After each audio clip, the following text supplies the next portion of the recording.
This is one of those meetings that it's just really an honor to be able to be here and to get to recognize some people, so we appreciate that. Well, before we get started, we need to, our invocation, I forget who's, That's okay, me. all right, please. Our Father in heaven, we're grateful that we can meet here this evening and participate as city citizens. Grateful for the country that we live in and for the freedoms we enjoy. And we ask as we go about this evening's discussions that we will have thy Spirit to be with us and that we will make decisions that will be good for us and our neighbors. These things we pray in the name of Jesus Christ. Amen. Amen. Okay, Chris, Pledge Please of rise Allegiance. with me for the Pledge of Allegiance. I pledge allegiance to the flag of the United States of America and to the republic for which it stands, one nation, under God, indivisible, with liberty and justice for all.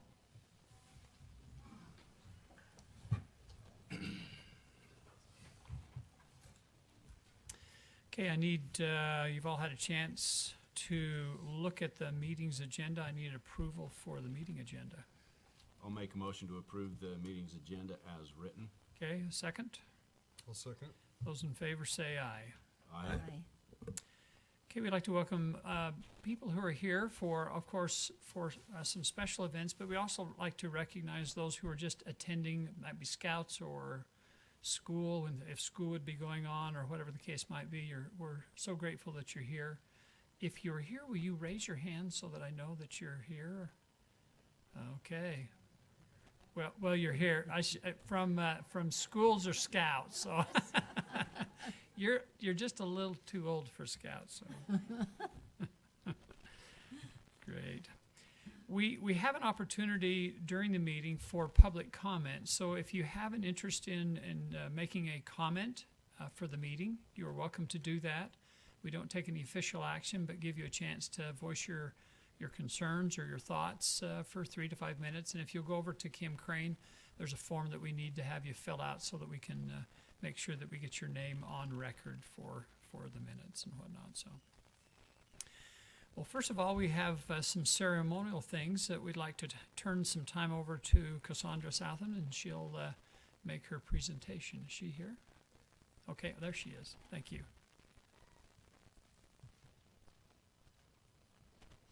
Well, good evening, my fellow councilmen and women, and of course, admin. I am so excited to be here and to introduce you to 3 outstanding youth that will be receiving the Mayor's Award tonight. These 3 youth were nominated by Kim Bingham, which, as you know, is our Youth City Council Director, based off of their excellence in volunteer hours, their character, and different things, which I will explain more as I introduce them. So I will have them come up at this time. So without further ado, Magdalena, Emily, and Cohen, will you please join me up here?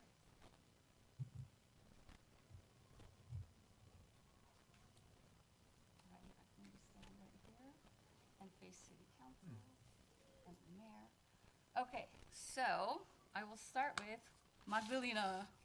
She was nominated because she has so many volunteer hours for the Color Run, the Funorama, Chamber of Commerce booth, picking up trash at the carnival and the parade. And she's already volunteered at the Easter egg, the painting signing, painting flowers of the Daughters of Utah Pioneers Museum, and the Al Curtis Day. Wow. I don't know if you remember when you were young, but that's a lot of time. Because they don't really receive school credit. They're not getting paid. This is a volunteer position because they value leadership and civility. So I'm extremely proud of them. All right, so now I'll go on to, let's go on to Emily. She's a 2nd year as a member, and she volunteered 14.5 hours of her time with the Art City Days alone. That's a lot. She helped with Celebarte, Funorama, Children's Art Festival, the carnival, picking up trash, and of course the parade. So it sounds like we wouldn't be able to do it without you. And Cohen, right here, I can vouch for him as well because he's on the youth Court with me. So not only is he serving on Youth City Council, he also serves every other Thursday with me and helps mentor these youth offenders in youth court. So she has said here that he's volunteered 14.5 hours as well already. The Color Run, Funorama, Chamber of Commerce, picking up trash at the carnival and the parade. And she says he's already volunteered at the Easter egg hunt, painting flowers again for Daughters of Utah Pioneers Museum and the Alcurtis Day. So I would like to present to you, well, actually, I will. Mayor. Yep. The mayor would like to present to you this award. And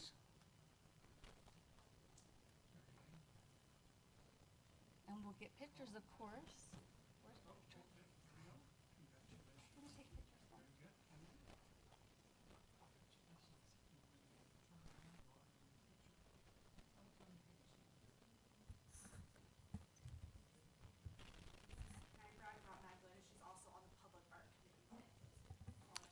Parents are welcome to come up and take pictures. These youth deserve a round of applause. Seriously.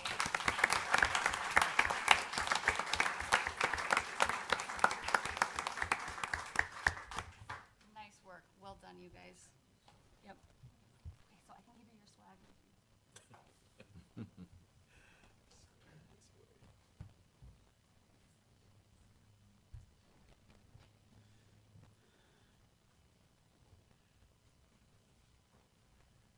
You know, sometimes we fail to recognize, and hopefully we're able to do it here a little bit, but to recognize the great youth that we do have.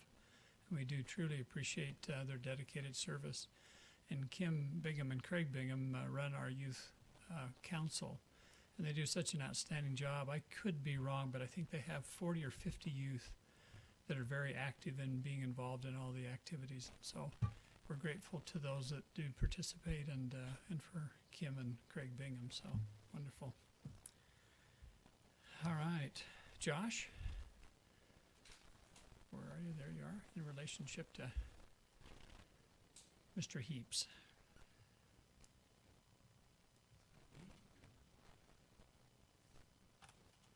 Tonight, we'd like to recognize Kay Heaps for his service on the Planning Commission. Kay was appointed in March of 2020, and in their intervening 3 years and change has been involved in really all the big moves that the Planning Commission has made, from including the Main Street South Gateway Zone to enable the development of the Allens Block, the traditional neighborhood development overlay implemented in the Westfield Central new neighborhood, and then the Lakeside Landing, which is probably it's definitely the biggest zoning and development entitlement move that the city's made since expanding into the Westfields.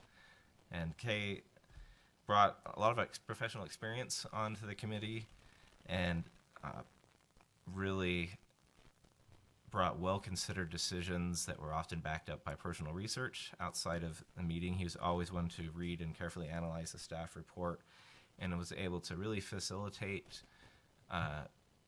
very well-articulated discussion on the Planning Commission, and to provide points of view and analysis and direction to that discussion that led everyone to think more deeply and to truly consider the impact and the import of what we were doing. And really was appointed not long after I started, and has helped support me as I've gotten a better understanding of the community and of the role of the Planning Commission in Springville. And we're very, again, appreciative of his service, and have a plaque that we'd like to give him tonight in Come on up, appreciation Kay. of that service.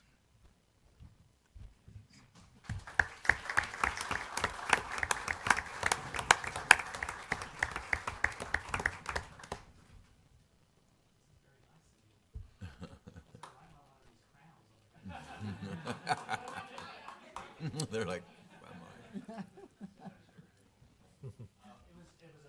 It was an honor for me to be able to help serve on the Planning Commission. To me, the greatest part was being able to work with those members who were on the commission and probably even better than that was being able to interact with all the citizens of Springville. That to me was the great benefit of being on the especially when we had public hearings.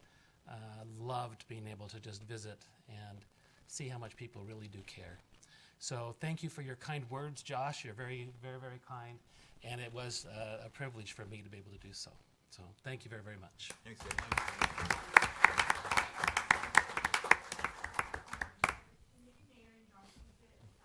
Here we go.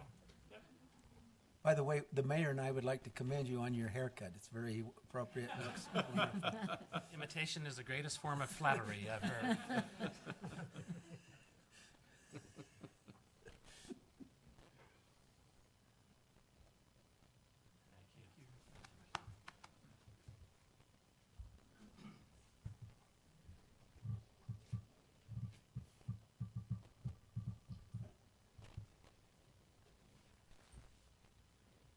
Okay, before he leaves, I'll say something about Kay. Kay is such a trusted friend. He lives 2 doors from me, and I've known him for a number of years, and he has such a high degree of integrity. And if everyone had the ability to give service to his fellow men like Kay does, our world would be so much better off. He's just a great servant of the people. He's a great servant of neighbors. And we just honor him and recognize his service for the city, and thank you very much for everything that you've done. And it doesn't hurt that his son married my daughter. So we share grandchildren, and they are just a delight to have in the family, and we're very grateful for it. We love them so much that I told my daughter, I said, if you and Tyler have marital problems, it is not going to ruin the friendship that Kay and Debbie and I have. Matt and Luann have for Kay and Debbie. So we just love them a great deal. So thank you, Kay. Oh, this is fun. I like that nights like this. Now we get the special honor of being able to honor a 100-year birthday. So Chris, Greer, are you here? Okay, John? Okay. Do you want to say a few things, and then I'll take it? So Yes, we are excited. We have Lorraine here. She's actually a neighbor of mine across the street, and I just found out my brother's her favorite doctor, so that's nice. So it's been fun to watch her over the years, because when we first moved in, I thought she was in her 60s, but I think she was in her 80s at that time. Her yard is better looking than mine, so that's a little bit frustrating to me, but it's just a joy to be around her. And we're excited. 100 years. I mean, that is an accomplishment that not too many of us will see. So we have a proclamation tonight, and another and something else to give Lorraine. So I'll turn the time back over to you, Mayor. okay, thank you. Well, let me read this proclamation. It's a little lengthy, but it'll be beautiful. It just describes her. So. Whereas Springville Mayor and City Council love to highlight residents who live remarkable lives, and whereas Lorraine Adamson Ripley is a wise, kind, loving person who lifts everyone around her, making every individual she meets feel better about themselves and like they are her favorite person in the world. And whereas Lorraine will be turning 100 years old on July 1st, 2023, and family and friends in Springville community want to honor and celebrate Lorraine for all the joy she has given to others over the past 100 years. And whereas Lorraine was born on July 1st, 1923 to Fred and Rhea Adamson of Provo, where her father was the Provo City Police Department chief. Whereas in 1941, Lorraine graduated from Provo High School. Whereas Lorraine's feisty and quick-witted personality caught the eye of her high school sweetheart, Ross Wallace Ripley, who she married on April 25th, 1941, and the couple raised their 2 daughters and 3 sons in the Provo-Edgemont area. And whereas Lorraine now has 15 grandchildren, 33 great-grandchildren, and her 17th great-great-grandchild is on the way. Whereas Lorraine ran the well-known and loved Ripley's Drive-In in Provo, where she served some of the best burgers and fries around.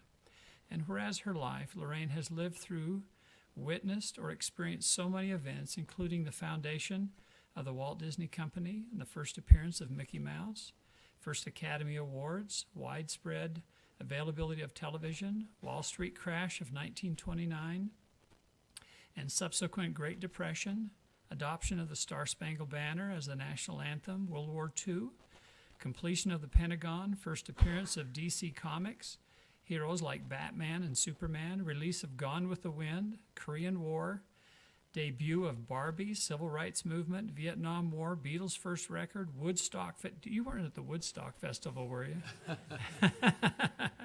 Woodstock Festival, first computer, first mobile phone, internet, and so many, many more inventions and world events, social changes, and pop culture happenings. And whereas almost 20 years ago, Lorraine moved to Springville with her husband, who has since passed away, and she has significantly made her mark on her Springville neighborhood with her happy and endless energy, giving service and love to all around her.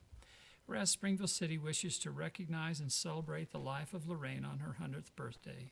Now therefore be it proclaimed that on Saturday, July 1st, 2023, be declared as Lorraine Adamson Ripley Day, and all Springville citizens and Lorraine's family and friend are encouraged to wish her a happy birthday and celebrate her life on her special day. So, congratulations to you.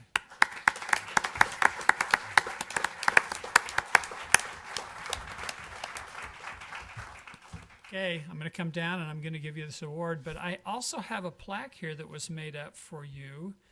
And just some of the interesting things that are on this plaque is from the Springville Party Times. And it tells you some of the things like the cost of living was, postage stamp was 2 cents. Loaf of bread, 10 cents. Average income per year, $1,300. And the world population hit 1.9 billion. So it's got a lot of interesting facts here on what happened on your birthday back 100 years ago. So, Lorraine?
Can I ask a question of the family? I grew up my whole life thinking it was Ripples Drive-In.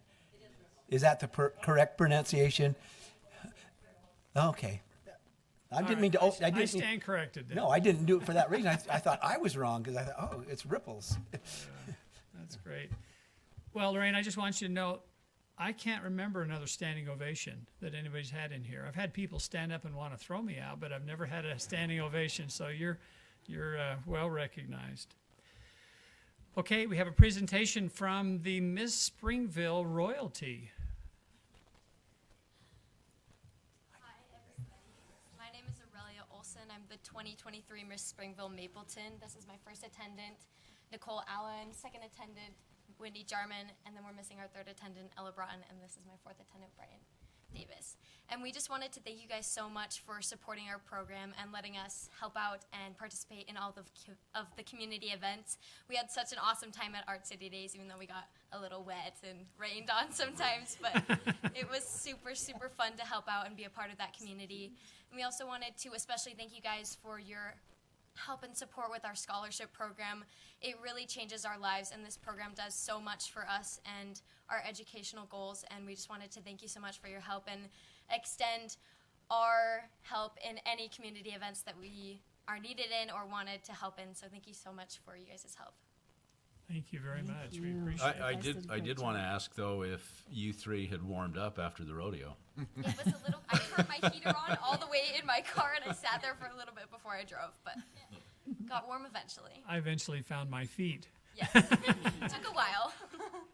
And Stacy, you've heard the offer, so we certainly want to make good use of it. And they were real troopers. I mean, they were everywhere. And we're so very, very grateful for your willingness to participate in the community. And the kids love what you do.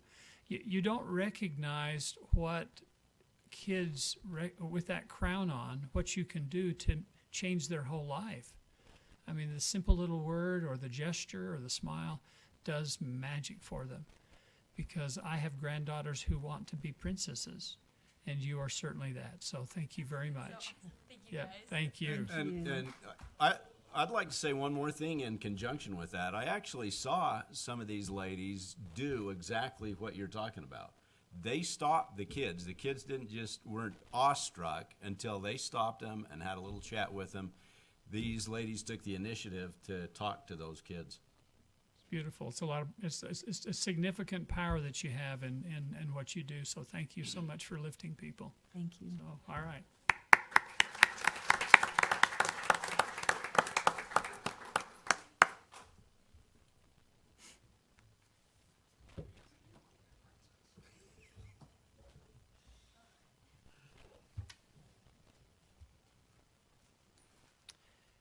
Is that called a tiara? Is that what it's called? Yeah, I tried to put it on, but because I don't have anything to attach it to, it kind of slid off, so. There you go, yeah, you could embed it in my head, yeah. Okay, we have three citizens who would like to say a few words, so we'll start off. Lisa Daybell, if you'd like to come up and take 3 or 4 minutes and just share with what's on your mind.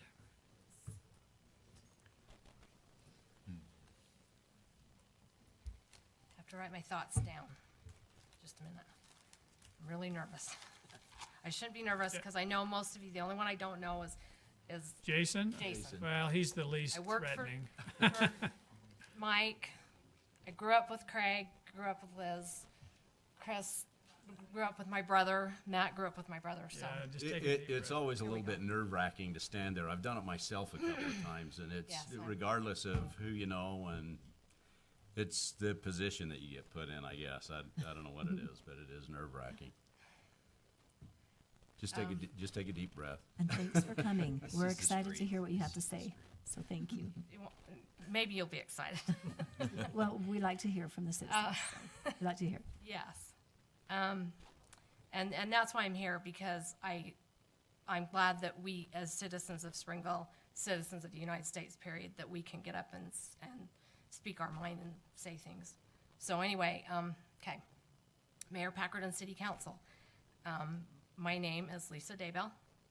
I live on 4 South. That's what I'm here about, is 4 South and the congestion and the traffic and all that goes on there. I live at 1088 East, 400 South, next to the new high school road that's going to go in. So I'm here to talk about that.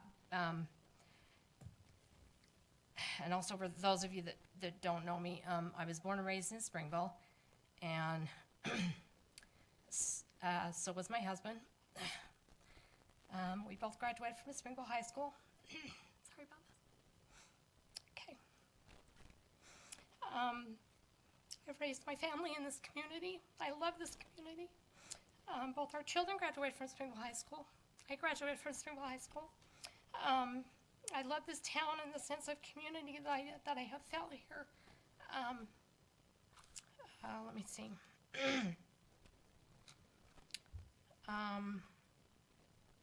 So yes, I'm here to talk about the maybe signal light that wants to go in. I talked to the mayor earlier, and he said he hadn't heard too much about that, but the maybe signal light that will go in right by my house, right next to my house, right almost in front of my house. The school district has talked to us, has come and talked to us, my husband and I, and told us that they would like a right-hand turn only coming out of that road. The people can go up 4 South and around the roundabout and come back down. They don't anticipate the road being as busy as some people say it will be. This is what they've told us. They really didn't want it to be I guess you'd call it a through street, you know, a busy thoroughfare for people to go in and out and around and about the high school. I've seen the latest map, and there is a big parking lot. The school is going in right behind my house, down below my house a little bit. And the parking lot is right there. There's a big parking lot, but there's also parking lots other places. So yes, I understand that there's going to be traffic, more traffic. But I think that a signal light there would not make the traffic flow any better. I talked to Mayor Packard, and if you come to my house on a school morning at 7:30, park in front of my house and sit and watch what happens. I've had most mornings traffic back up from the roundabout to my house. And I live probably in the middle of the hill going up there. And I've actually, and he was surprised about this, but I have actually had traffic back up from the Reams intersection up the hill to my house some mornings. 4 South is turned into, I don't want to say a freeway, but it's pretty busy. And I understand because I grew up on 4 South. My mother still lives on 4 South. At times, it takes me close to 10 minutes to back out of my driveway. So if this road goes in and we don't find a real solution, or the traffic increases more than I think it's going to increase,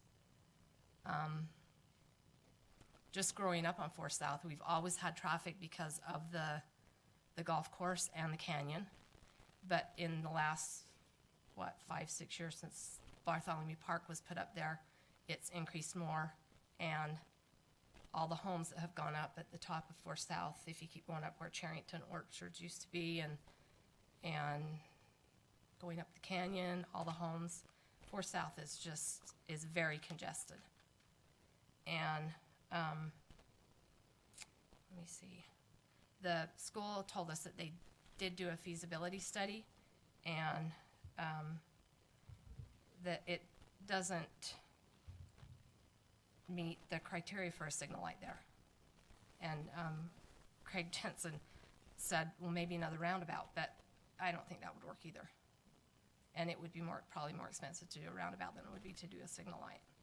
So I think, and Mayor Packer suggested, that we just wait and see what the traffic flow is, and that's what I think. I think that I'm not only concerned for me at where my house is, but for all the citizens, residents of Springville, and the people that want to come to the canyon, to the golf course, because the golf course is revenue for Springville City.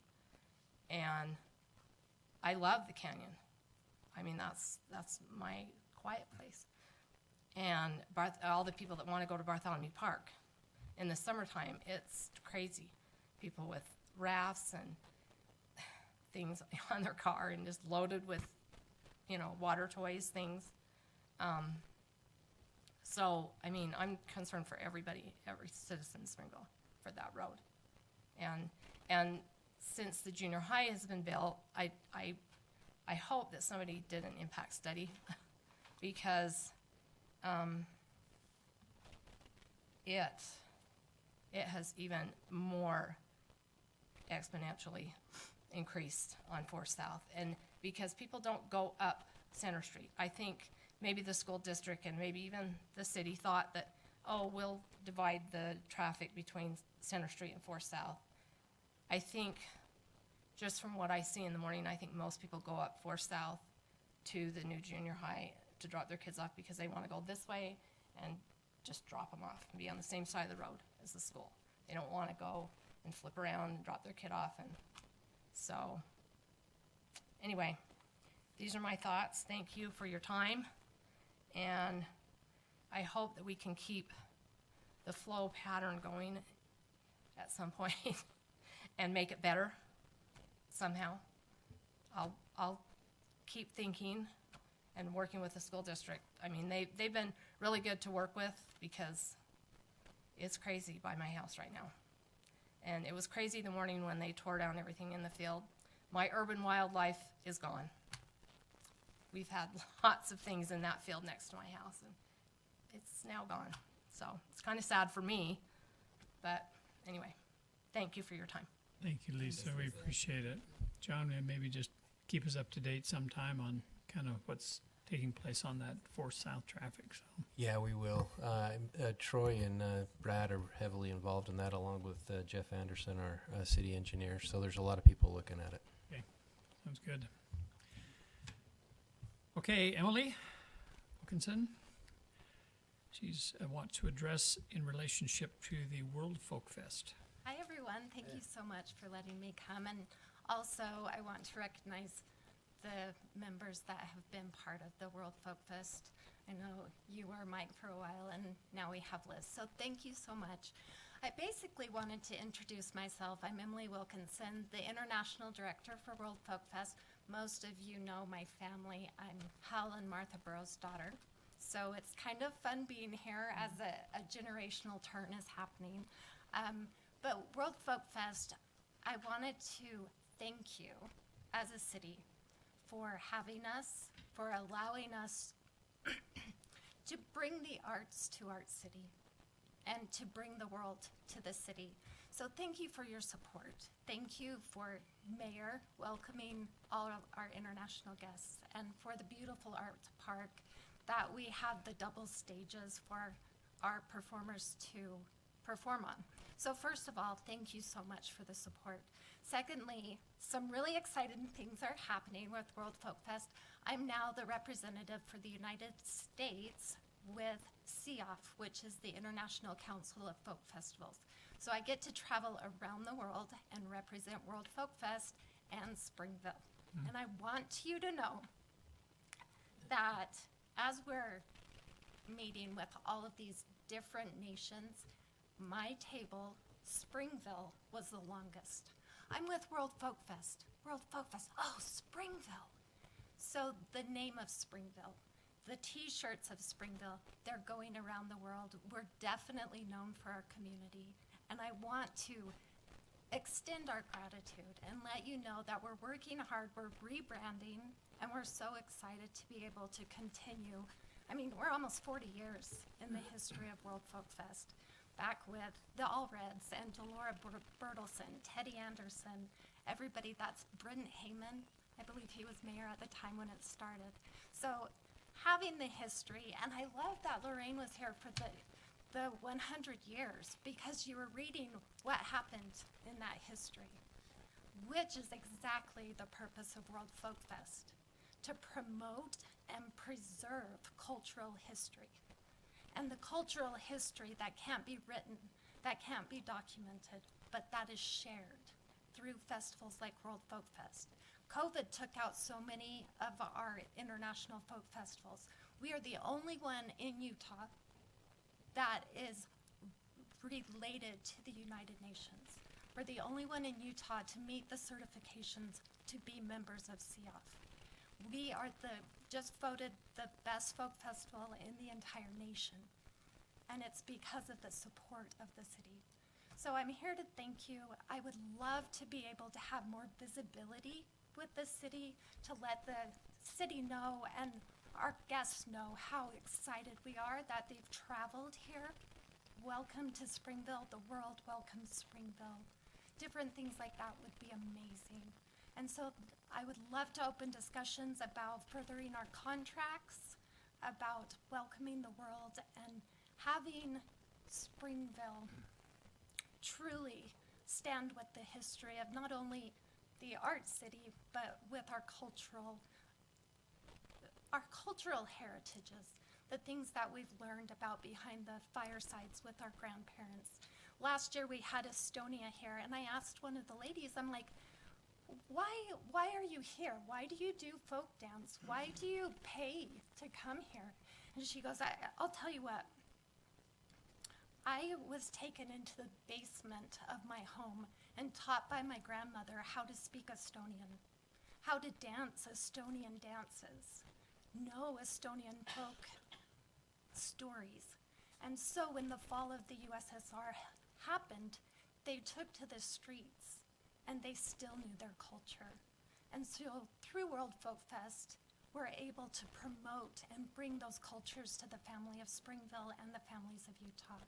So I want to thank you, And I would love to open discussions about contracts, about visibility, and about continuing a partnership that both works for the city and for the people who are involved, the volunteers. So what a great night to be here with all the volunteers.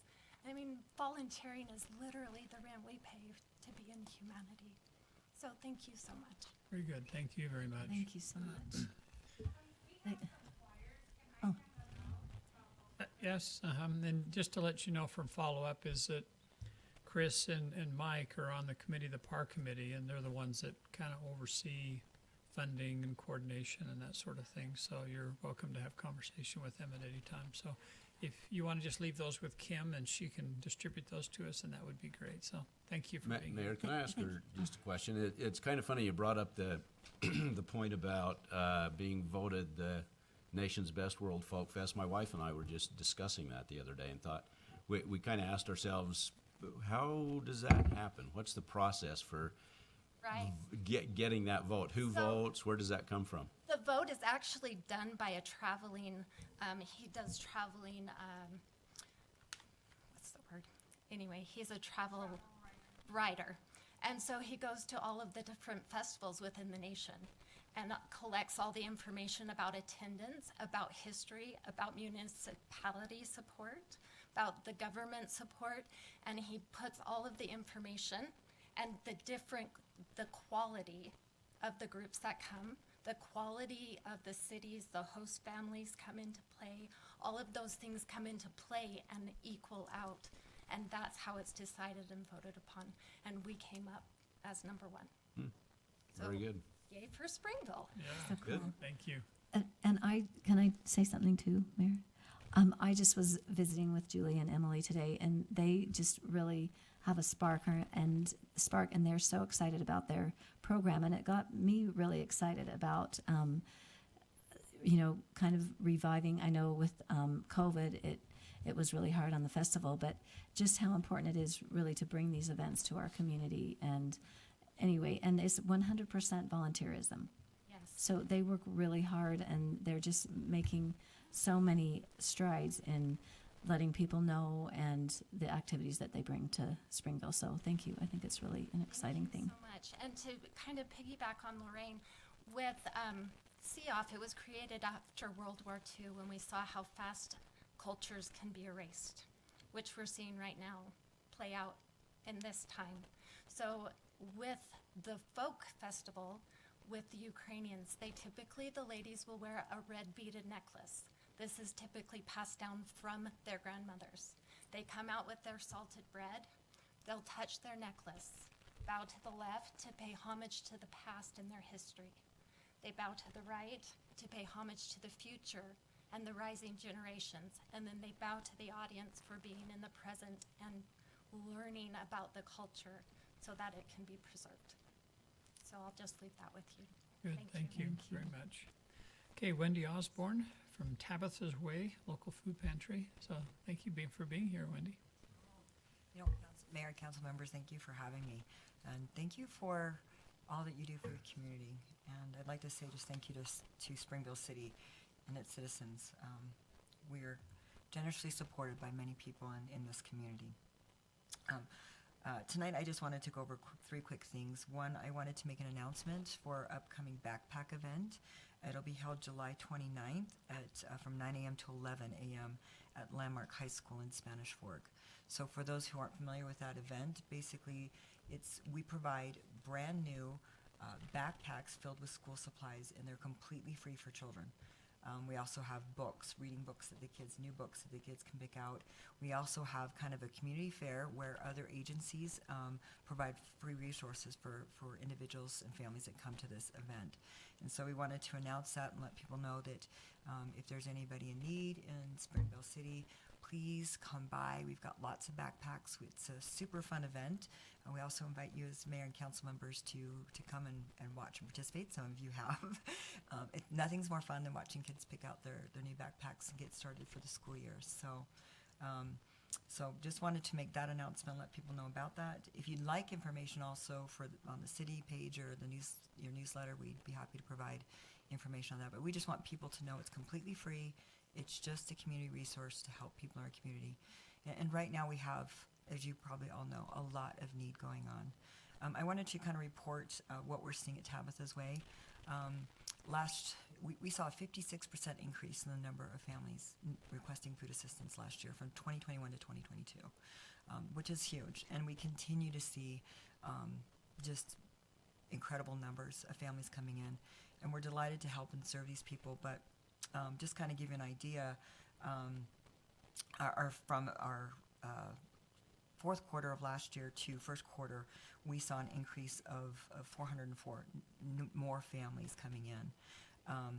Just to give you an idea of just Springville specific, let me go back up. Overall, from January 1st to June, we have served 6,770 households.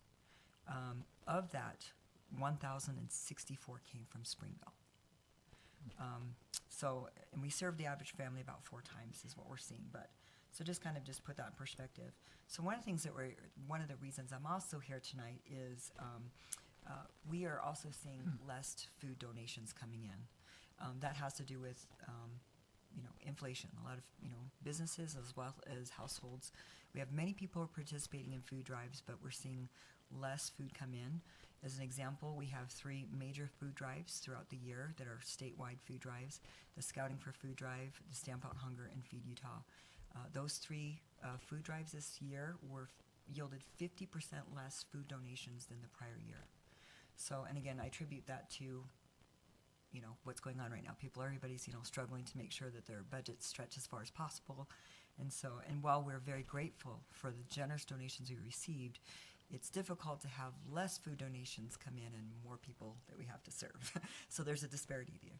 So we got together with our board of directors and we were brainstorming, well, what can we do? And we typically see more families coming in during the summer, and that's because families who rely on some of the summer feeding programs throughout the school year need more food assistance for their families as their children are home and out of school. So we're seeing more families come in during the summer, so greater need during the summer, less food drives usually come in during the summer, or food donations. So as we brainstormed, we thought, well, what happens during the summer? And then we started thinking, what happens during the summer? City celebrations. So we wanted to present the idea and ask Springville City if they would consider in the future city celebrations, if they would incorporate a day of service that would maybe look like a citywide food drive for your local food pantry. We also wanted to ask the city and city council if they would consider on the September 11th day of service, if they would consider hosting a citywide food drive to help benefit local food pantries. So those were the asks that we have. I know you can't discuss those here, but thought we'll just throw that out there and see if one of those ideas stick, if that's something you guys would be willing your community to help with. Again, we're so grateful for the support that we've received, grateful. I feel like all of these cities and the communities have wrapped their arms around our pantries and have helped support us, and we're very grateful and honored to do the work that we do, but just asking for a little bit more help. So. Well, wonderful, Wendy. Thank you very much, and we'll certainly take it under advisement, so we appreciate it. Okay. Thank you for being so much. here. Thank Have you. a good evening. Okay, we'll enter the consent agenda portion of our meeting. Any questions on the consent agenda? Okay, A motion to approve the consent agenda as written. Second? I'll second. Those in favor? Aye. Those opposed? Great. Bruce, we'll turn it over to you for the budget.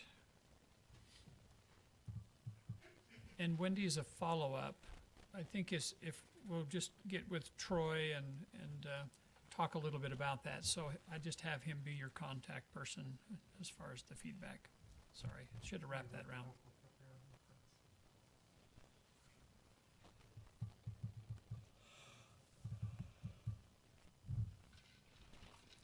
Thank you, Mayor. We've got a number of budget-related items on the agenda for tonight. This first one is actually an amendment to the current fiscal year's budget. So this is the budget that's effective through the end of June of this month. This is the next couple of weeks.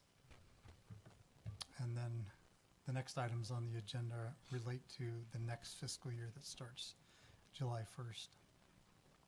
You've got a staff report that was included in your packet. There have been a number of items that have come up over the last few weeks that necessitate amending the budget. I'll just quickly go through those, and if you've got any questions, I'll be happy to address them. First three items are in the Art Museum budget in the general fund. We actually amended the budget in January to recognize an increase in the POPS grant from the state that funds a good portion of the Art Museum, and we made a mathematical error and failed to appropriate the full amount of that grant. So this amendment just corrects that mistake from January, with $23,000 going into professional services, $1,000 into postage, and $5,777 going into office expense. Again, that's being funded through a POPS grant from the state. The next four items have to do with the Recreation Department and the CRC. Both of those departments have hosted programs that encouraged a lot of participation. So we had revenues that were well above what were budgeted, but also brought with them some expenses that were above what was budgeted. So the intent of this amendment is to appropriate some of those additional revenues that were brought in to cover the expenses of hosting those additional programs. So $23,000 $15,000 in part-time wages and $5,000 in merchant credit card fees in the Recreation Department, and then $25,000 in part-time wages and $5,000 in merchant credit card fees at the CRC. And that should help them stay within budget. And again, that's being funded by higher than budgeted revenue. So kudos to the Parks and Rec Department for doing good work in the leisure services of the city. Say that again. I'm sure Stacy wants to hear that. I'm only allowed one compliment per day. Yeah, I know. That's why I wanted to see it. It's on recording, so you can loop it back. The next item is transfer from the general fund. This actually includes two items, so $2,508,000 to be transferred from the general fund to the capital improvement fund. $8,000 of that relates to a police grant that was received, and actually that item's on this next line down. This is a grant that came from the state. We received that money into the general fund, the operating fund, but the item they anticipate purchasing is a capital item, so we're going to transfer those dollars to the capital improvement fund to properly account for that, and this will purchase a smart board. This is part of an emergency preparedness grant that we got from the state. The smart board is something we found would have been very useful during our incident, or in our incident command center during the flood. It's an electronic whiteboard, basically. The other $2.5 million relates to a presentation that I've made a couple times now over the last few months related to some property purchases that we've made in anticipation of selling property. The sales of those properties have not happened yet, so we need to transfer some reserves out of the general fund into the CIP fund to keep that fund balance above zero. And again, anticipation is that we'll sell those properties probably in the next budget year, and that'll replenish those funds. The next item, this is was a surprise to us just about 6 or 8 months ago. We got a call from the state that basically said we show a balance owing on your account. After some research, we found that there were bonds issued in 1998 relating to some water projects in the city, and the bondholder was the state of Utah. We have a trustee, which was Wells Fargo Bank. They were the paying agent and trustee for the debt issue, and for some unknown reason that I cannot get Wells Fargo to answer, they remitted the final bond payment, principal and interest, to our friends at the Internal Revenue Service, as opposed to remitting the final payment to the state of Utah. We've gone back and forth with, pardon? It's close. They're They're both government agencies. They're both government Yes, agencies. yeah. You're correct. At any rate, The state is requesting that we pay their final bond payment, which we're obligated to do, and we've gotten very little traction with Wells Fargo. We have been able to successfully get in contact with the IRS, who assures us that we'll be refunded that. We've submitted the proper forms. They'll be sending the money back, but in the meantime, we need to pay the state and sort of get this balance off the books. So this amendment would appropriate $27,000 out of water fund balance for the principal portion and $3,600 for the interest portion of that final debt payment. Again, with the anticipation that the IRS will refund that amount, hopefully timely.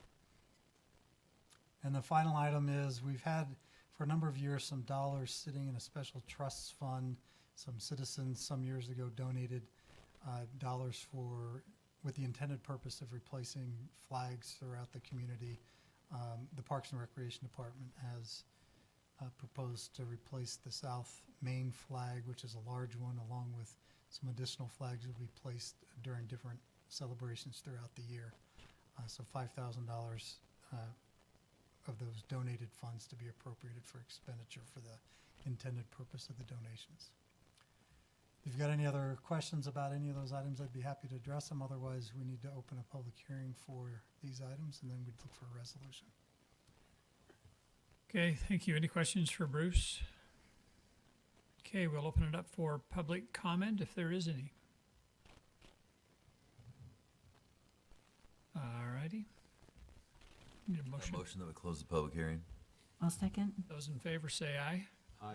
Those opposed? Okay, I'll entertain a motion for approval then. I'll make a motion to approve resolution number 2023-22 to open and amend the general fund, capital improvement fund, and water fund budgets for operating and capital expenses applied to the fiscal year ending June 30th, 2023 as outlined in Exhibit A. Okay, I need a second. I'll second. Okay, it's a roll call vote. Jason? Yes. Mike? Yes. Chris? Yes. Liz? Yes. Craig? Yes. Okay, turn it back over to you, Bruce, in relationship to enterprise fund transfers. Thank you, Mayor. I'll close this one down, and I think I've got one slide on this. This portion of the program, I'll just make a brief presentation on transfers from enterprise funds to the general fund that are a component of next year's fiscal 2024 budget.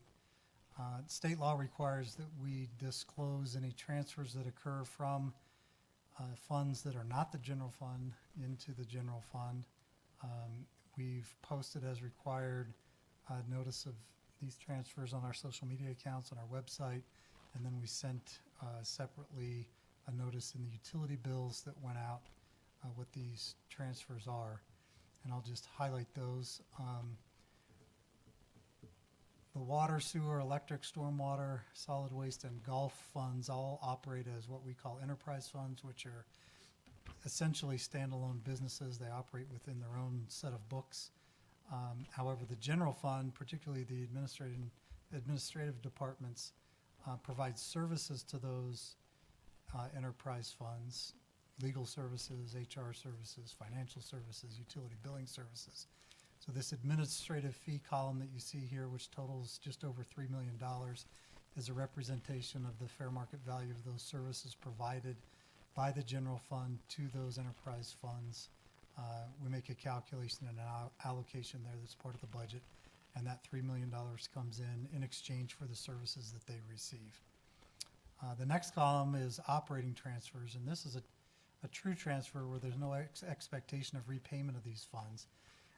This amount is set by policy of the council and adopted within the budget. Historically, we have transferred 5% of the operating revenues of these individual enterprise funds to the general fund to offset general costs of government within the general fund.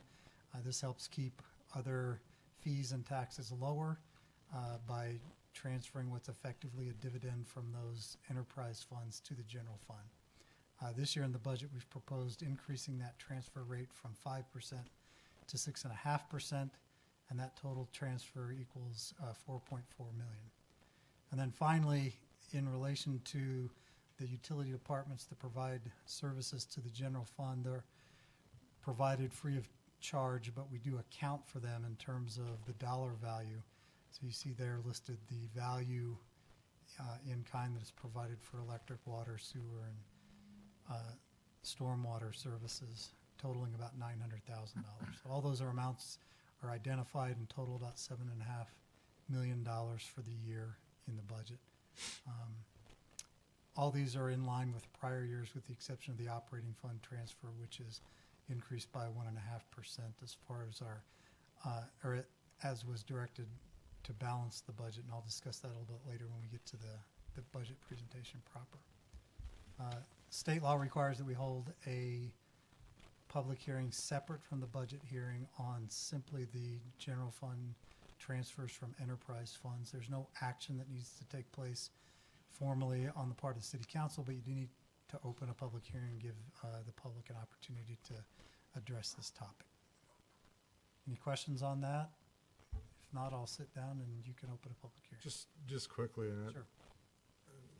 just on the bottom row, just if you're going across the 3, the 4, the 8.99, and the 7.5, that doesn't sum up to 7.5. So you're leaving out the. I made a math error. It looks like I might have missed the utility column there. Just because it sums going across on the different categories on each row, but it doesn't. So I just, if this is going to be disclosed, I mean, we ought to make sure it's accurate. is all Good to I'm- pick up, Mr. Banker. That's good. That is good. I was trying to beat you to the punch.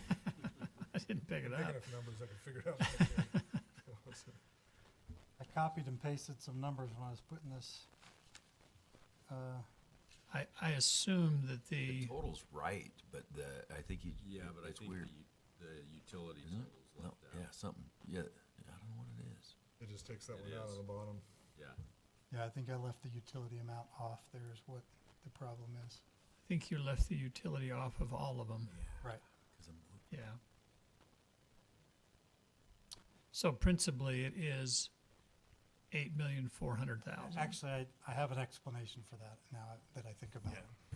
The operating transfer, I put the utility amount in there so that you would know what the utility amount is.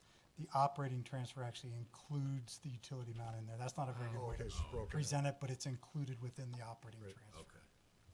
Thanks, sorry, I should have. No, that was a good question, and That's, that was a pick poor up. presentation of that. Okay, we'll open this up for public comment. If anyone would like to make a comment in relationship to what was just presented on the enterprise funds. Okay, entertain a motion for closing it. I'll make a motion to close the public hearing. Second, I'll second. those in favor say aye. Aye. Aye. Okay, Bruce, you're still up? Do we have to approve the resolution though? No. Oh, not yet. Yeah, there's no action on that particular Oh, cool. item.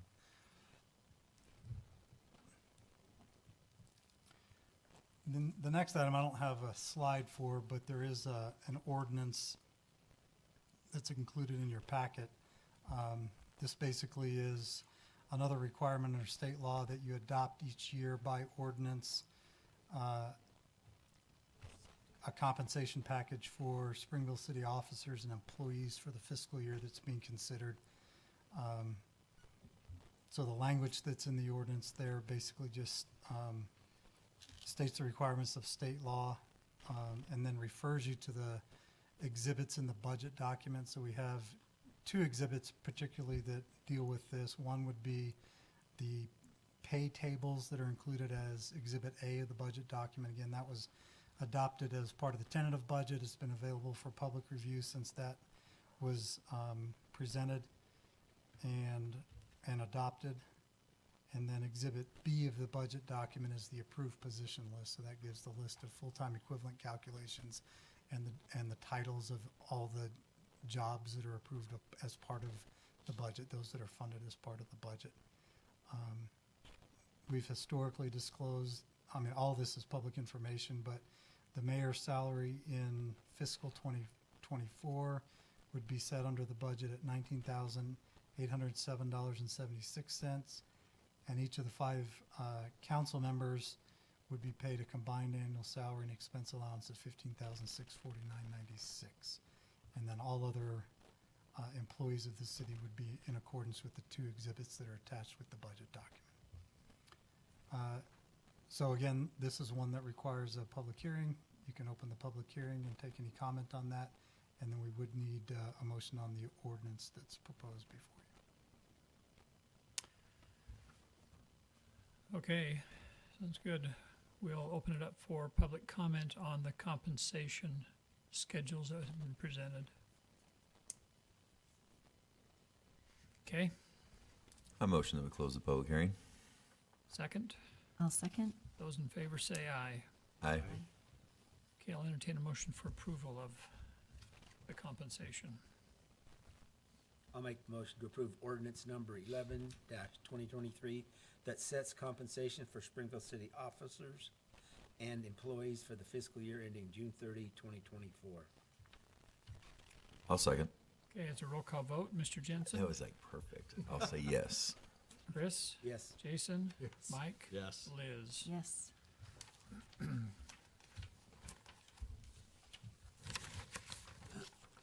This is really something. The Bruce Show. Yeah, it's the Bruce Show.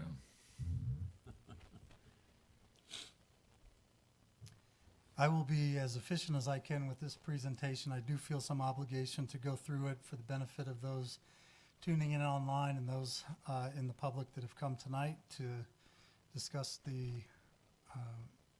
budget for fiscal 2024, recognizing that the council has heard this presentation now probably 4 times. So I think you're well aware of this. I think it's safe to say, I don't want to speak on your behalf, but that you've spent considerable time in presentations and retreats with staff, hearing presentations, deliberating over the services to provide and the means to balance the budget that's contained here. There is included in this budget a small proposed tax increase, property tax increase, which will necessitate a truth in taxation hearing. So at the end of the presentation, I'll talk a little bit about that process. Otherwise, I'm just going to hit sort of the highlights of what was adopted in the tentative budget. There were a few minor changes that were made since we presented and you adopted the tentative budget, and I'll highlight those as well. But let me just go through high level. We've already discussed the RDA and the MBA. Unless you want to hear it again, I won't go through these slides that have to do with sort of the economic considerations or basis that we drew mostly from the Utah Economic Council's report to the governor, which drove some of the assumptions in our budget. Most of them having to do with economic conditions in the state. I'll just, again, maybe highlight quickly the 3 plausible scenarios that they concluded as they made recommendations as to how municipalities might approach their budget. One was a scenario where we continue growth and anticipate GDP increasing between 2 and 4%. They talked about a scenario 2, which means, well, we could have a shallow recession where we could see a mild recession with negative 1% to 1% change in 2023 GDP. And then finally, a scenario where we see decelerating growth, where we would still see GDP growth between 0 and 2%. And that scenario 3 is really the one that they pointed to as the most likely. The real consideration here is that while things nationally may play out a little bit differently, Utah's economy is very diverse and relatively strong compared to many areas throughout the country. So we've reflected many of these assumptions through the budget. We've been as conservative as we can, but still realistic as to what we think we'll see out there, particularly as we navigate through the rest of this fiscal 23 budget. This one slide sort of highlights the major points of the budget. And again, this is a very large undertaking. The budget document itself incorporates over 300 pages of a document that I spend a lot of time on each year, and I know each of you keep by your bedside for constant reference. But the general fund, which represents the general governmental services of the city, that budget is proposed at $37.8 million, which is about 6.5% above the fiscal 23 level. The total city budget now is, as proposed, $121 million, which is up about 5.7%. So we are dealing with some pretty good-sized numbers here for a small town like Springville. But being a full-service city, there are a lot of services that this city provides to its residents.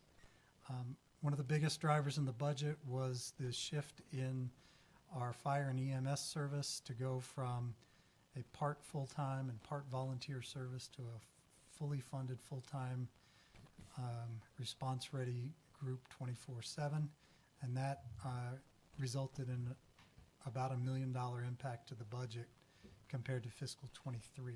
So that was the real hurdle that we needed to get over as we tried to balance the fiscal 24 general fund budget. In order to do that, we sort of took a three-pronged approach. The first was to reduce the fiscal 23 operating budget baseline by 1.5%. So each of the directors was tasked with reducing their baseline budgets from 2023 by initially 1%, and then as some assumptions changed and we got deeper into the process, we made that 1.5%. The biggest driver there was the cost of the benefits package that we provide to our employees that came in after we'd gotten quite a ways down the road on the budget preparation process. The next item that we considered was, and deliberated over quite a bit, was a property tax increase. You may notice this number is a little smaller than what we presented earlier. We anticipated that number would be about 6.9% in order to generate the amount of revenue that we needed to balance the budget. However, it was based on an assumption of what the county assessor placed as property values within the city. That number didn't come out until the first week of June. The assessments were such that the anticipated revenues from property tax were going to be about $50,000 higher than what we assumed in the budget. So we've kept the amount of revenue we needed the same and just reduced the amount of increase that we would have proposed otherwise. So we're now below 5% on a property tax increase. And again, that's a 5% increase on the general operations portion of the city's portion of the total property tax bill. So the city's portion of the total property tax bill is somewhere around 12% of an individual property owner's total bill. And the only part that we're increasing is the general operations portion, which is a little more than half, about 2/3 of the city's portion. The other third covers general obligation debt that's related to the library and the CRC. Do you still have a dollar number that you can relate to on, say, a certain value home, how much that actually is? Yeah, I went and looked at that, and on a $500,000 home, the annual impact of this increase is going to be about $4. I think that's important for people to know. And the final leg of that three-legged stool that we used to try to balance the budget was to add a 1.5% increase to the enterprise fund transfers up to 6.5%, which we just discussed in the last public hearing that we just finished. And then the final highlight is we are still seeing considerable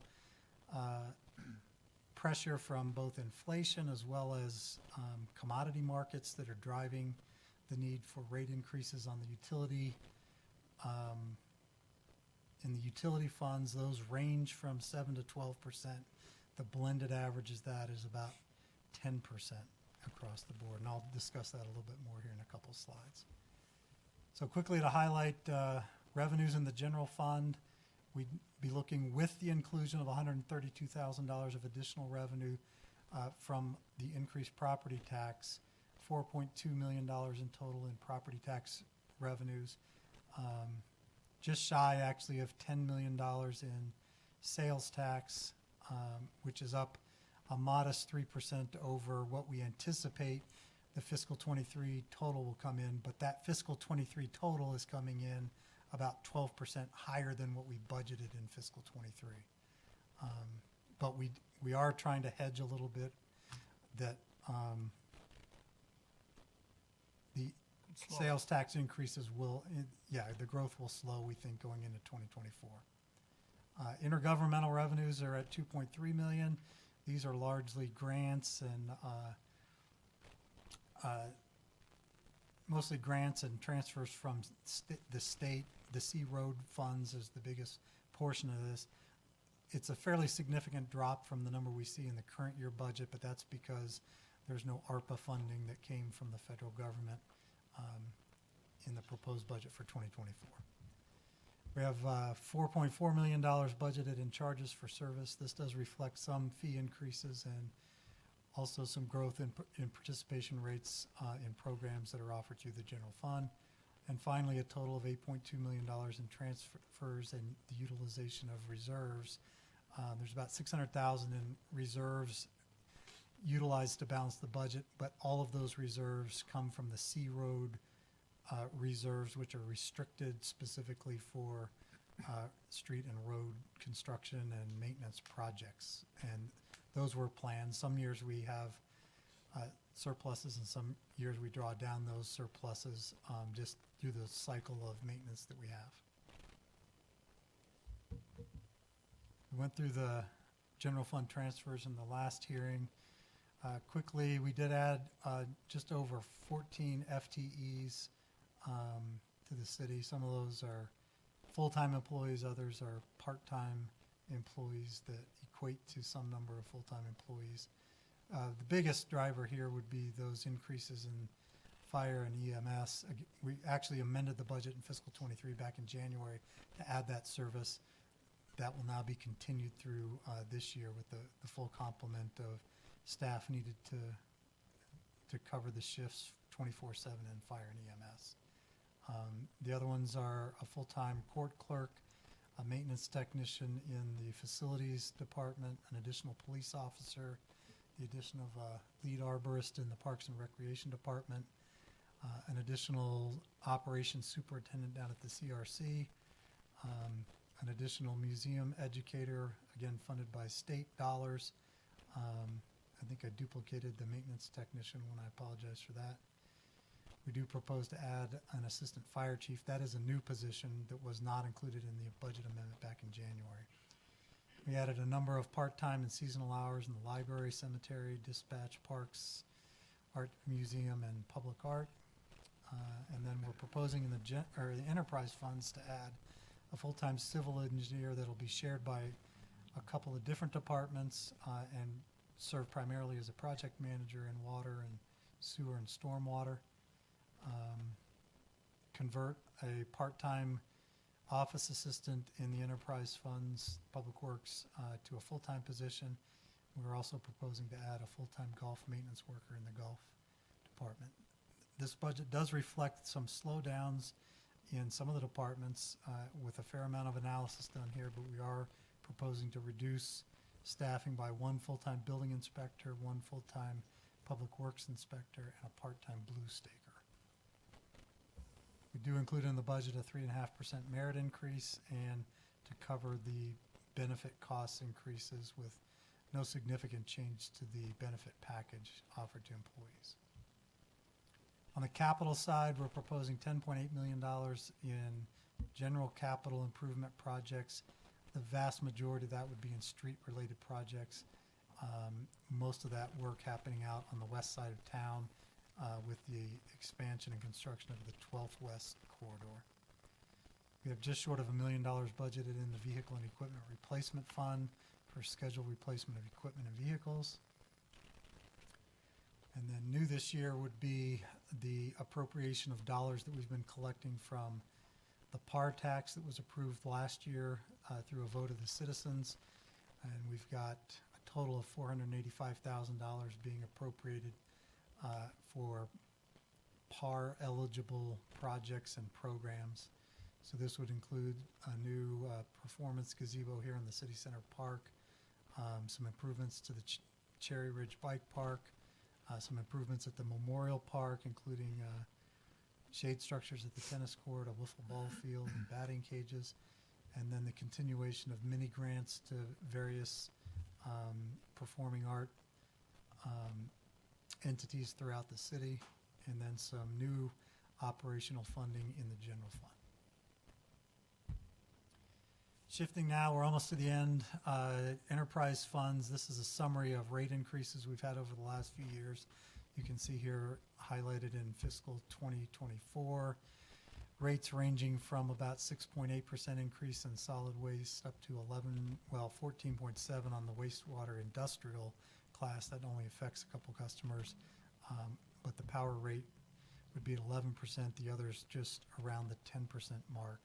And again, the blended number here for the average user would be about a 10% utility increase.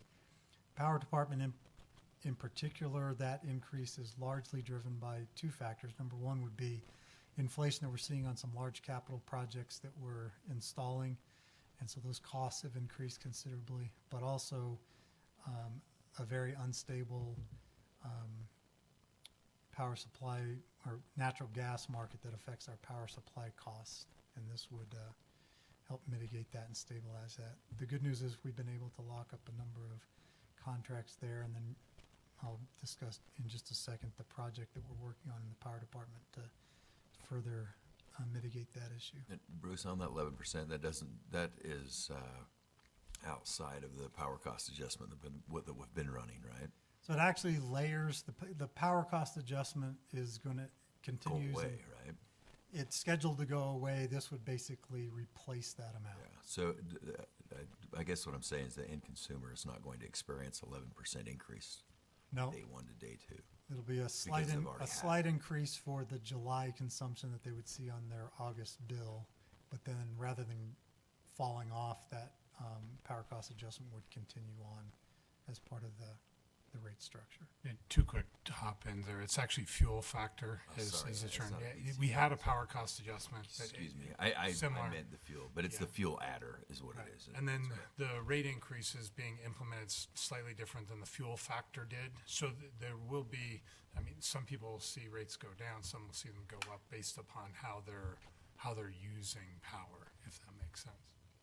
Because how the fuel factor plays versus how the fuel factor just goes across, blanket across every different rate category and classification, and the department suggested rate increases more directed in various areas within the rate structure, primarily on the base rate. Right. So you really think there's a chance that somebody could see a utility cost reduction? Absolutely. Wow. Yeah.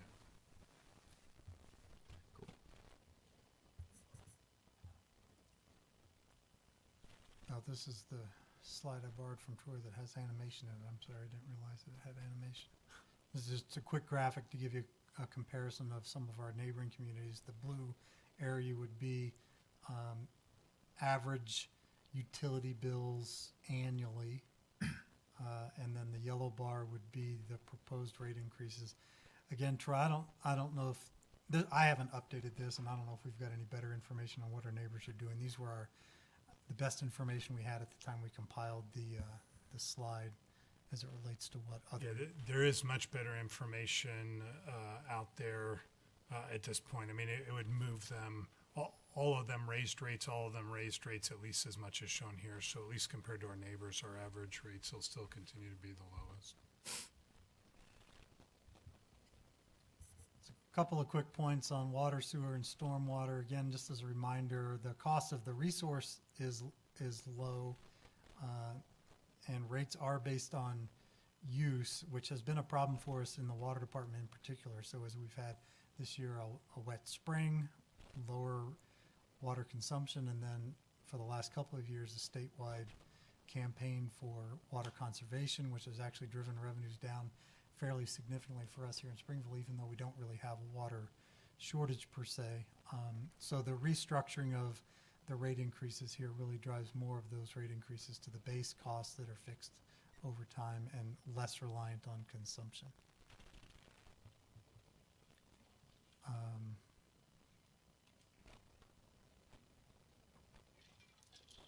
The power department, I'll just make a quick reminder, and this is one of the major changes from what was adopted in the tentative budget, but the fiscal '24 budget would add $5.4 million to an existing budget of $6.6 million for expansion of capacity at the Whitehead Power Plant. And in the tentative budget, we had adopted a 2-engine expansion. We've now been able to secure, we think, the ideal configuration there, which would actually add 3 engines. And so this version of the budget does include that additional engine. So we would use reserves of $2.7 million, along with potentially $2 million in debt that we would issue a little bit later in the year as we get closer to needing that money as the construction progresses, in order to increase the capacity that's available for us here in town. And then just as a note again, the power purchase budget is up over $3 million, 15.6%, mostly driven by natural gas costs. And then SUVPS, which we participate in, you may remember, is a collaboration of South Utah Valley cities for transmission infrastructure, and we make a payment there of $800,000 for our portion of that. This is Just way off. Oh, go ahead. On back the backslide on the increase, the 15.6. With our hedges that we buy with the gas, how come it's so much more than? I mean, is that really helping us to buy the gas ahead, or would it be even more than that, or what's the deal with that? Actually, Craig and I could speak to that. So part of it is, I mean, honestly, the big change is not so much driven by gas prices as it is by purchasing power on the open markets. So we have a 7% margin where we got to fill that capacity with something. So we have to go out to the market and buy it.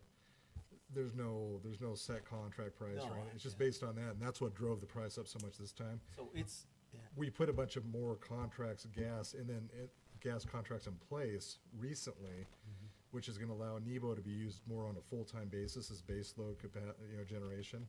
So basically, it's kind of shifting the resources around, so we shouldn't have the same sensitivity to the markets in the future. But So- without those, that could have been 30%. yeah, way worse. Worse than that. For sure. Yeah, just as an example, we've used this before, but Lehigh City spent 100% of their power purchase budget by December. So halfway through their budget year, they'd spent 100%. We're up $3 million, which is the 15%, but without the hedges, it could have been catastrophic. My question ties in with that one, and that is, have we seen the market soften or come down? Are we expecting this to be through the summer the same experience? Well, The power purchase market has calmed down. Yeah, the power Yeah, purchase. and gas has calmed down, but the problem is here in the West Coast and the Midwest, the gas prices are dislocated from like the national cost. Right. And so Sean says that for some reason they've got this crazy dynamic going on out here on the western side of the U.S. that really impacts us. And we saw that driven in our gas bills. I mean, because that's just Right. pure pass through. They doubled or tripled over the winter. Yeah. Well, yeah, exactly. I don't know what you were going to jump in with. I know Sean's not here tonight. We do have a power representative here, but Sean was very nervous about June. I think the cooler temperatures are helping us significantly with regard to that. He liked the rest of the summer much better, but was then again worried about winter when you have kind of natural gas demand up and power doing its thing, which is why all of this is happening and so important to get us out of that cycle. I don't think even some of us on the council completely understand the dynamics of all this. I just wish there was some way, and I don't know how we ever could share the information. The message we're sharing is your power rates are going up. And that's really not the message that I wish we could share with the public, is that, man, there's been a lot of work done to keep it within mitigate it. reason. I don't know any way to do that, but that's the reality of it is. It's And to keep it, I mean, even with all this, we're competitive and in most cases lower than our neighbors in terms of our rates. it's hard to share that information, because that's, the good news doesn't go as far as the bad news, or as fast. It's a little off track, but I don't know if you have anything to add to it or at all.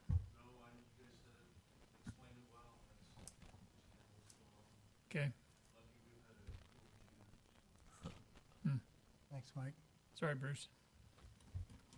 No problem at Solid waste, and we're almost to the end here, but we did see increase in tipping fees at the solid waste district and disproportionately on the recycling side. So there are some higher rate increases proposed for recycling customers compared to the municipal solid waste customers. But again, I think it's important that we pass the cost of the service through so that it accurately reflects the cost of doing that business or providing that service rather than subsidizing.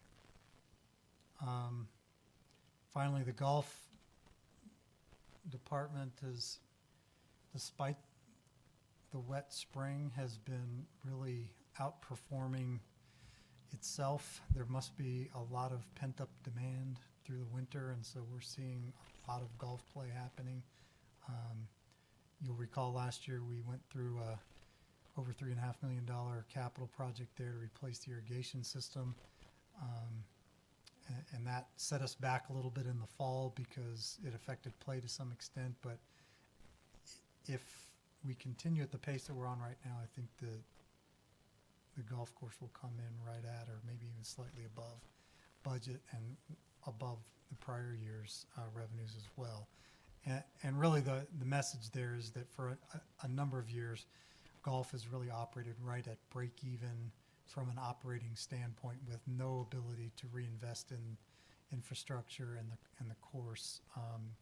So we're now able to take some of those surplus dollars and reinvest them in the asset there and address some of the deferred maintenance projects that have been going on for a number of years at the golf course. Do you know what it is? It's because on fairways at 11, it has a wonderful barrier so you can't lose your ball in the creek anymore. That's right. It just knocks up against the Kind sandbag of fence. like bowling with bumpers, right? Yeah. It's kind of nice. Hey, I would tell you, the golf, I was at Gladstone the other morning, and we go early, and I was done at about 8 o'clock, and the guy that brings the carts out said he had 6 carts left to bring out. It was completely, almost every cart was out playing by 8 o'clock. And they usually have, I mean, it was just force them, front and back, constant. And by 8 o'clock, they had 6 carts. Now, some would start coming back in, ours did, but still, that's really unusual. That's a lot. We really thought we'd see some rebound to normalcy after COVID. We saw, as you recall, a big surge in revenue at the golf course during COVID because I think people had more flexibility in their schedule and not a lot of other things that they could do. We thought we'd kind of snap back to something more normal, but we really haven't. So hopefully this is the new normal for the golf course, and as long as we don't start building a lot of new golf courses in the county, we'll continue to see growth and demand increase. This last slide really just addresses a few changes that occurred in the budget from the time that we adopted the tentative budget until now. So there was an increase from $12,000 to $75,000 in police grants. We were made aware of an award of an additional state grant that has to do with peer support and mental health services, so we've added that to the budget.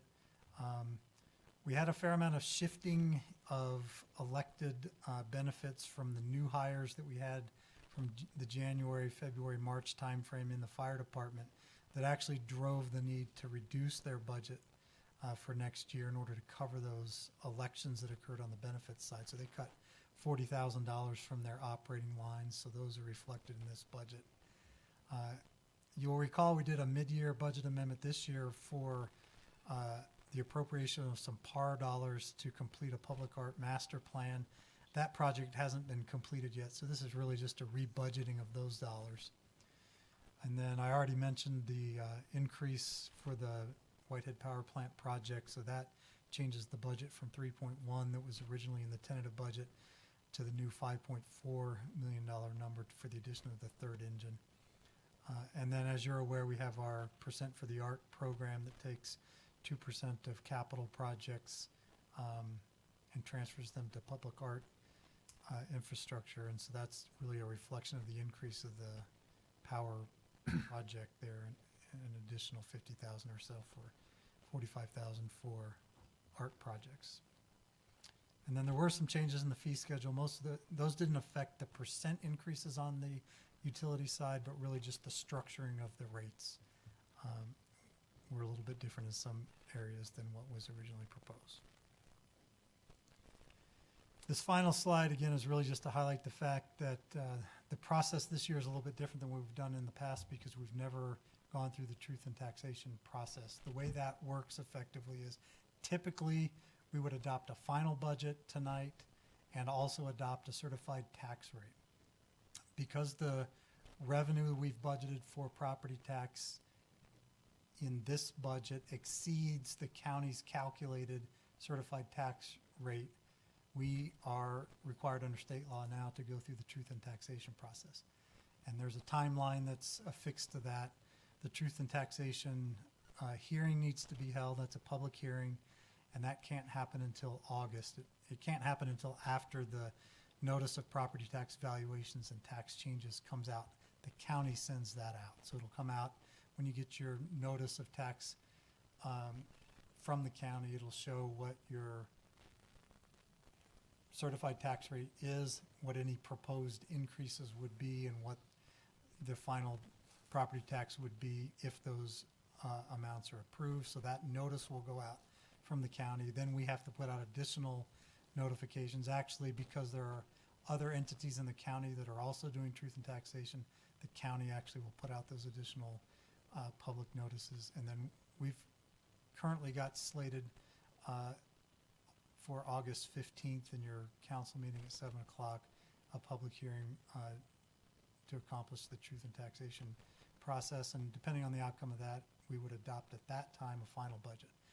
So the resolution that's before you tonight basically would have us operate under the tentative budget with the changes reflected here from the adoption of that budget on May 3rd, along with all of the exhibits that are attached in the comprehensive fee schedule that would be effective on July 1st. If we do not go through with the tax increase as a result of public comment that you hear either tonight or in August, then we would need to make an adjustment of about $132,000 in the budget, but we do need to adopt a final budget in August. Any questions on the process or any questions around the budget itself? It's a great explanation. If not, we'd look for... You'll have a chance to say something in just a minute, so no problem. Any questions for Bruce? Okay. All right. We'll now open up for public comment. Did you want to make a comment? Come up and identify yourself and just tell us what your thoughts are. You're welcome to take up to 2 or 3 minutes. So. Okay. My name is Tammy Flake. Just a thought for good of the order, Bruce. When you went back and you said it's going to be a $4 increase for the property tax, you brought the percentage down because our property tax from the county assessor are all going up. You compared it to 500,000 property. Where is the cost in that? Can you give me a round number of what the cost was about what we're going to be paying from the assessor that was raised so much that you brought your percentage down? And just a close, if that makes sense. You know what she's asking? Because it's not just adding $4, it's the county's adding so much, the city's only adding $4. So what would about that be from the county? Do you know? Well, just to clarify, the county is only one of the taxing entities. Mm-hmm. The school district is really the major driver in your property tax bill. Okay. The school district represents about 75% of what your total property tax bill is. I don't know if the Yeah, I school think her district- question is slightly different. I think she's asking, when we originally calculated it, we thought the increase would have to be closer to 6%, right? and it's down. So if you get, I mean, the answer I think they're really looking for is when they calculated how much tax was coming, more is coming to the city spread across. There's actually no tax change, if I understood your presentation correctly. Right. In other words, we estimated how much tax revenue would come in based on new growth that we've had. When the county completed their assessment, about $55,000 or so is coming in on the rolls. If we had no change in the property tax and just accepted what the certified rate from the county would be, it was about $54,000, I think, more than what we projected in the tentative budget. So the real answer is on, let's use your home, for example. Right. If you have an average home, for the city's portion of that, your tax bill should go up about $4. That's it, no more than that. Right, but what is the extra from the county? It's Does that new, make sense? new growth. New growth? Yeah, so it's other businesses and cities that are locating here, and their tax dollars are coming in to hit the forecast that finance made. Yeah, the county portion isn't a tax that the county is levying against you. That's just the identified amount of new growth that we had that we didn't know the exact numbers about because we don't do the assessment. So it on has nothing valuation. to do with our actual property. So if, when I bought my house, it was $350. Now it's assessed at $500 because, you know, the economy and everything. Right. My taxes would go up because of that assessment. They actually don't. Yeah, that's actually the most impossible part of this process. We spent an I'm just hour. trying to No, learn. No, it's a Yeah. great question because we spent an hour on it, and I have thought something that has been wrong for 100 years, and Bruce corrected me. So go ahead and help her understand maybe As what. the, I appreciate as it. the Yeah, this is assess, good. That's a good question. it's a great question and one that most people, like 99.9% of people don't understand, but it's as the assessed value of properties go up each year, the tax rate goes down so that the revenue that comes to the city stays the same. Got it. The only way that the revenue that comes to the city changes is if there's new growth, which means we have new homes or new businesses that weren't included in last year's tax rolls. If those come on, then they pay at the rate that had been adopted before. So that's new revenue. Got it.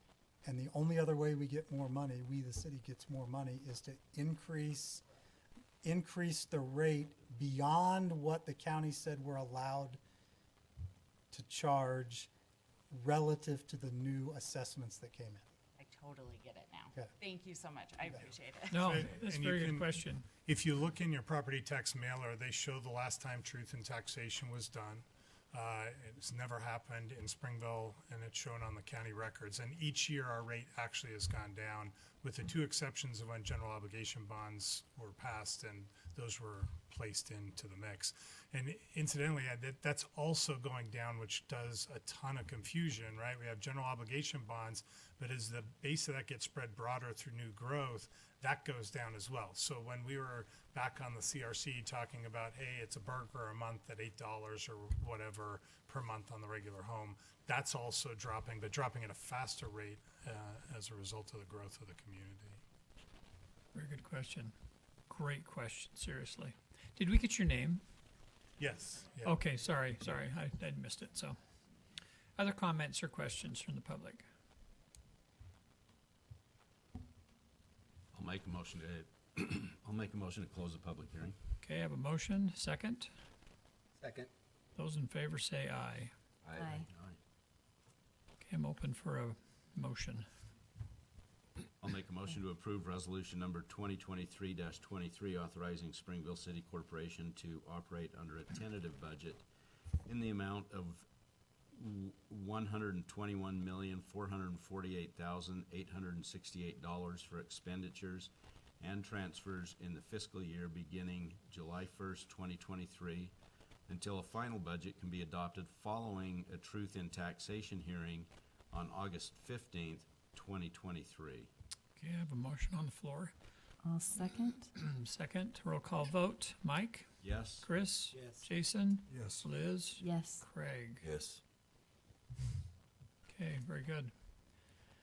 Any other items that need to be brought forth? Nothing else on the agenda? It's good to see you for most of the evening, Bruce. Okay, I'll entertain a motion for adjournment. I motion that we end this meeting. Second? Those in favor say aye. Aye. Did you like the emphasis there? Yeah, I did. It Yes, was that's really good. cute. Yeah.